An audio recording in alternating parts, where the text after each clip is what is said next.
आज की डेट में सबकी ज़ुबान पर एक ही न्यूज़ और एक ही बात है कि भारत इस टाइम पर जापान की इकोनॉमी से आगे निकल चुका है।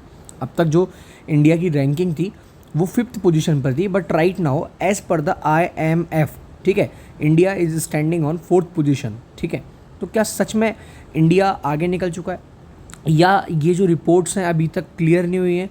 क्योंकि ये सारी जो डाटा है नीति आयोग के CEO ने खुद बोले हैं, तो ये एक बहुत बड़ा कंफ्यूजिंग है। क्योंकि कुछ रिपोर्ट्स और कुछ डाटा बोल रहे हैं कि इंडिया, मतलब IMF का जो लेटेस्ट डाटा है, अभी भी इंडिया वहाँ 5th पोजीशन पर स्टैंड कर रहा है, बट कहीं ना कहीं एक एस्टिमेशन लगाई जा रही है, एक बात बोली जा रही है कि that India is standing on 4th position. तो मैं आज ये सारे के सारे डाउट्स इस वीडियो में क्लियर कर देता हूँ।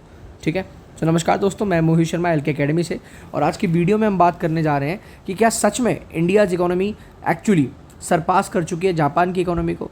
तो मैं अगर बोलूँ तो हाँ और ना, इसके आंसर दोनों है। सो स्टार्ट करते हैं वीडियो को, बट उससे पहले कुछ इंपॉर्टेंट न्यूज़ कि आप लोग हमारे साथ जुड़ सकते हैं इन कोर्सेज़ को ज्वाइन कर जो आपकी स्क्रीन पर इस टाइम पर दिख रहे हैं, एंड उसके साथ साथ आपको मिलेगा भारी discount by using my code and by scanning this QR। ठीक है, चलिए स्टार्ट करते हैं वीडियो को। तो नीति आयोग के जो CEO हैं एक्चुअली, तो भाई साहब ने बोला कि हमारी जो इंडिया की इकोनॉमी है that has been overtake to the Japan economy, and we are right now world's 4th largest economy, और ये IMF के डाटा से बोला गया। तो देखिए, मैं आपको 2-3 चीज़ें क्लियर कर देता हूँ जिससे ना आपकी बहुत सारी चीज़ें क्लियर हो जाएंगी। बट नो, बहुत सारे लोग बोल रहे हैं, एनालिस्ट बोल रहे हैं, आर्ग्यू कर रहे हैं कि आज भी इंडिया जर्मनी और जापान दोनों से ही पीछे है, बिकॉज IMF के लेटेस्ट डाटा में अभी भी इंडिया 5th पोजीशन पे है। तो इस सब का आंसर है एक्चुअली नॉमिनल GDP। अब देखिए नॉमिनल GDP क्या होती है। सपोज करिए आप भारत के अंदर रह रहे हैं, this is Bharat, so you are living in Bharat. तो भारत के अंदर जो भी final goods and services produce किए जाते हैं, ठीक है, whatever final goods and services, goods माने सामान, जो मैं बता देता हूँ आपके कॉमर्स की लैंग्वेज में है, final goods and services produce किए जाते हैं विद इन अ ईयर, ठीक है, वो एज ए हमारे यहाँ पर नॉमिनल GDP के तौर पे काउंट होते हैं। बट उन सबको कन्वर्ट किया जाता है US डॉलर में। सपोज अभी आज की डेट में हम लगभग 85,000 करोड़ के हमने final goods and services complete करे, ठीक है। तो अभी $1 की अगर वैल्यू जो है हमारे देश में फ़िलहाल जो है वो 85 रुपीज़ है, मान के चलते हैं। तो ये 85,000 जो करोड़ डॉलर हैं, ये बन जाएंगे 1000 करोड़ डॉलर्स, ठीक है। तो दिस विल बिकम तो 1000 करोड़ डॉलर्स। तो प्रॉपरली जब मैं $1000 की बात कर रहा हूँ, करोड़ डॉलर्स की बात कर रहा हूँ, तो कहीं ना कहीं पूरे वर्ल्ड के कंपैरिजन में हमारा डाटा यहाँ ज़्यादा दिखेगा। बट क्या मैंने यहाँ पर हमारे मार्केट में होने वाले एक्सपेंसेस, हमारे मार्केट में आने वाली इन्फ्लेशन, क्या मैंने लिविंग और स्टैंडर्ड ऑफ पीपल, क्या मैंने इन सब चीज़ों को काउंट किया? नहीं किया। अगर आज मैं बोलूँ कि 2014 में एक लड़का था जिसकी सैलरी 5,000 थी, आज 2020 में उसकी सैलरी 25,000 हुई, और 2025 में आज की डेट में उसकी सैलरी जो है 50,000 हो चुकी है। तो क्या खर्चे भी 5,000 वाले रहे होंगे आज की डेट में? अरे पहले कोई अगर 50 रुपये का सामान मिलता तो हो सकता है वो 5,000 का सामान मिले। सो this is the thing matter. तो नॉमिनल GDP के तौर पे ये लोग बोल रहे हैं, डाटा दे रहे हैं, वो तो पूरा एक तरीके से प्रॉपर तरीके से गलत हो जाता है। अब सरकार अपने बेनिफिट के लिए इस डाटा को यूज़ करती है, कहीं ना कहीं मीडिया अपने बेनिफिट के लिए, अपने आप को, सरकार को इंक्रीज़ करने के लिए, सरकार को बढ़ावा देने के लिए, बिकॉज सरकार want to show that to the आम जनता कि भाई हमने ग्रोथ अचीव कर ली है। बट एक्चुअल में कितनी ग्रोथ अचीव हुई है, कितनी नहीं अचीव हुई है, वी ऑल नो दैट। चलिए इस पर थोड़ा सा डिटेल में और जाते हैं, ज़रा एक बार देखते हैं। अब एग्जाम्पल लेते हैं, इसकी लिमिटेशंस क्या है। मान लो अगर रुपी डेप्रिशिएट कर गया, आज की डेट में रुपी की वैल्यू 85 रुपये है, कल को रुपी की वैल्यू 95 रुपये हो जाए $1 के कंपैरिजन में, और जब बंदा जो 5,000 कमा रहा था, आज वो अगर मान लो 5 की जगह 10,000 कमा रहा है, तो यहाँ भी तो ग्रोथ हुई है, यहाँ भी तो हम डेप्रिशिएट करें हैं। तो ये जो ग्रोथ हुई है क्या एक्चुअल में मैटर करती है? बिल्कुल नहीं करती है।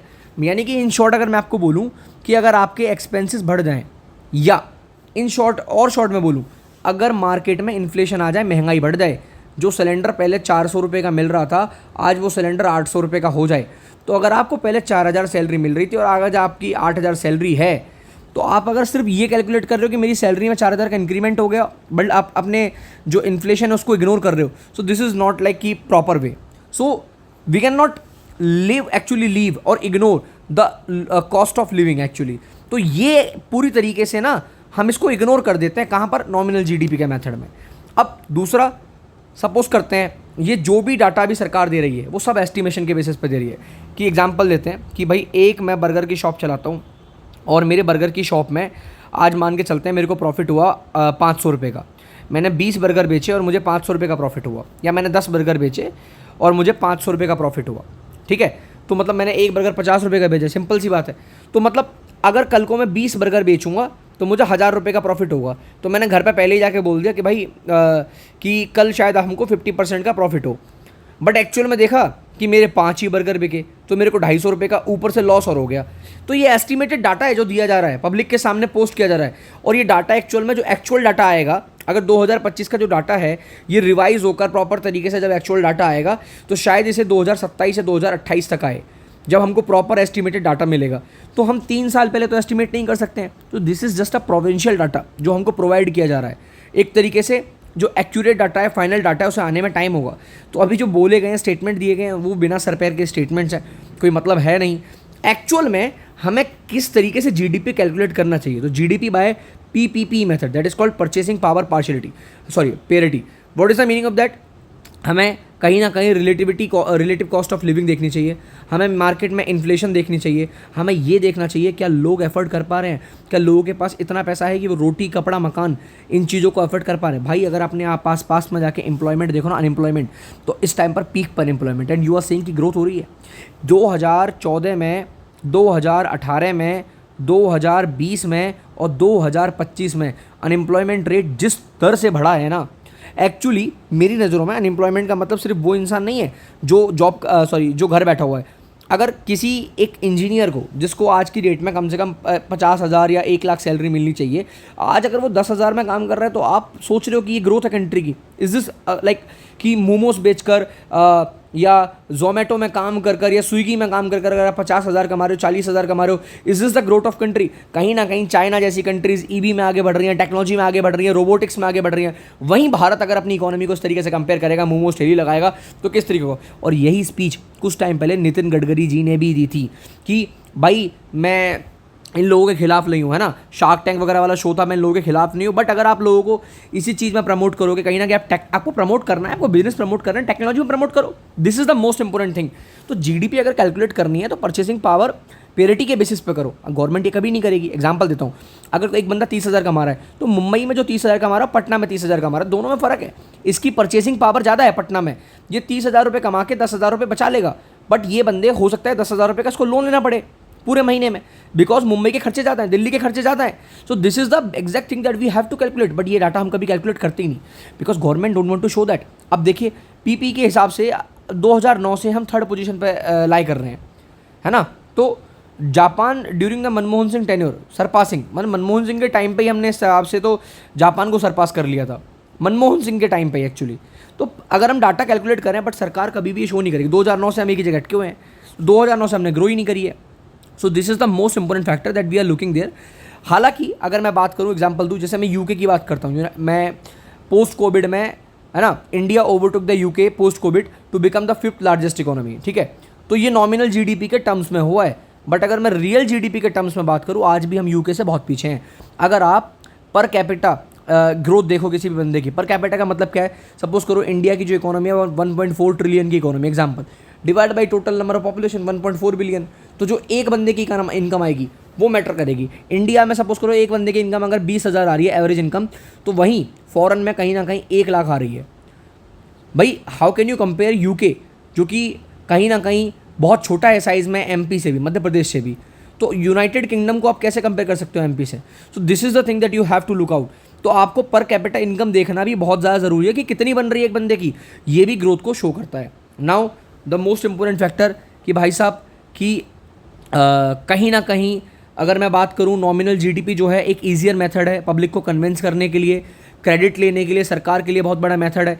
दूसरा पीपीपी जो मेथड है, पॉलिटिकल बज़ नहीं हो पाएगा भाई साहब, पॉलिटिकली ग्रोथ नहीं कर पाएंगे, पॉलिटिकली दिखा नहीं पाएंगे, पॉलिटिकल माइलस्टोन कैसे मिलेगा? माइलस्टोन अगर हमें चाहिए, है ना, तो वो तो उसी से मिल सकता है। तो जीडीपी अगर पर कैपिटा निकालना है तो total GDP of a country divide by total population हम निकालेंगे। तो जीडीपी पर कैपिटा अगर देखा जाए तो भारत तो बहुत पीछे है उस कंपैरिजन में, एंड उसका रीज़न है, देखो एग्जांपल दिखाता हूँ मैं आपको। यूनाइटेड किंगडम में एक बंदे की जो इनकम बन रही है that is called $54,949, but India में बन रही है average income that is called $2,879। So this is the biggest difference, यानी कि 19 टाइम्स यूके हमसे ज़्यादा है। तो how can you say that कि यूके की जीडीपी इंडिया से पीछे है इन टर्म्स ऑफ एवरीथिंग। पर कैपिटल इनकम देखो ना आपके यहाँ ग्रोथ कितनी आ रही है, एजुकेशन सेक्टर कितना ग्रो कर रहा है, कोई चीज़ कितनी ग्रो कर रही है। The things is matter. तो ये बहुत मैटर करता है। आज हमारे देश में पैन इंडिया जितनी भी कंट्रीज हैं, चाहे मैं महाराष्ट्र की बात करूँ, गुजरात की बात करूँ, कर्नाटका की बात करूँ, तमिलनाडु की बात करूँ, every country is growing right now यार। Every single country is growing. So अगर कोई भी कंट्री हमारे देश में है वो उस टाइम पे ग्रो कर रही है, बहुत बड़े लेवल पे ग्रो कर।